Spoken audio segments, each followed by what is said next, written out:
Hi everyone, this is Owen and I will be presenting problem number 3, which asks which of these four molecules is polar.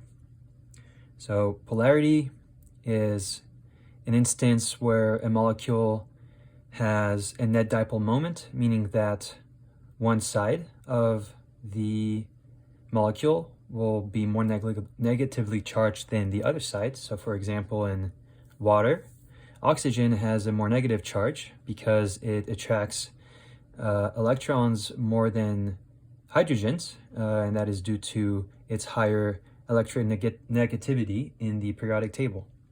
So let's start with bromine trichloride. So to begin here, you have to draw up the Lewis structure and determine if there is a net dipole moment in this molecule. So bromine and chlorine are highlights. They are a part of the 7th group on the periodic table.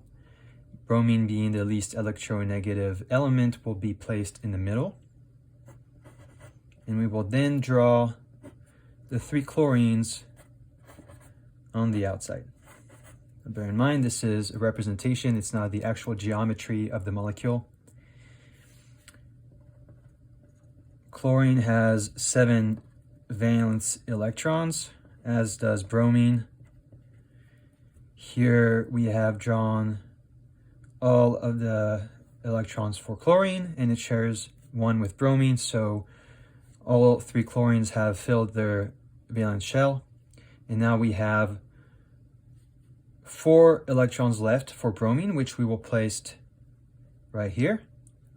Now, bear in mind that it's okay for bromine to have more than 8 valence electrons because it's below the 3rd period of the periodic table. And so in this case, bromine has 2 free electron pairs, and this will take a T-shape geometry, and the charge will be more distributed. The negative charge will be distributed towards these 2 electrons, meaning that this molecule is polar. All right, now we will go to carbon disulfide. Again, carbon is the least electronegative element, which we will place right here. And then put the 2 sulfur atoms on each side. So sulfur has 6 valence electrons and carbon has 4.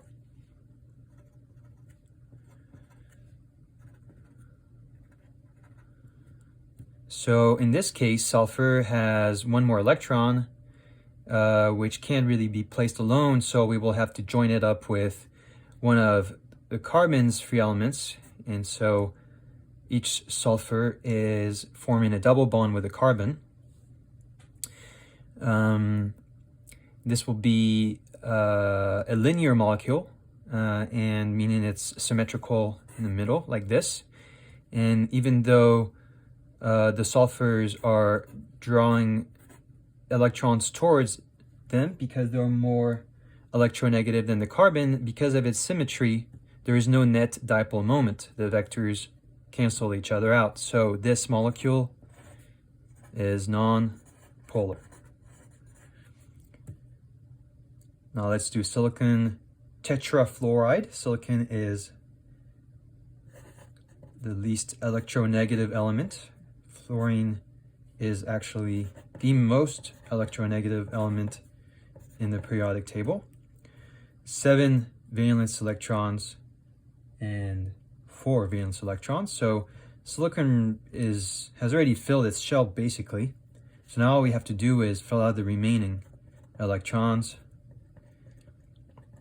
And we will see that this is also a symmetrical geometry. This will be a tetrahedral molecule, and each angle will be equal. I think it's 109 degrees, so there is no net dipole moment in this molecule, and this molecule is therefore non-polar.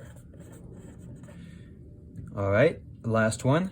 This is sulfur trioxide. Sulfur is less electronegative than oxygen.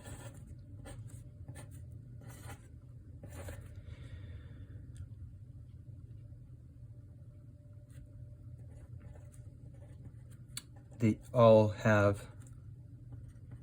6 valence electrons, and here each oxygen still has 1 electron to fill, so we will join it up with one of the sulfur's free electron. And you might think there's a problem here because now the sulfur has 1, 2, 3, 4, 12 valence electrons, but sulfur is also a special element. It is in the 3rd period of the periodic table, and therefore can have more than 8 valence electrons. So this will form a trigonal planar molecular shape, which is symmetrical, and therefore there will be no net dipole moment. In this instance, it will be shaped like this.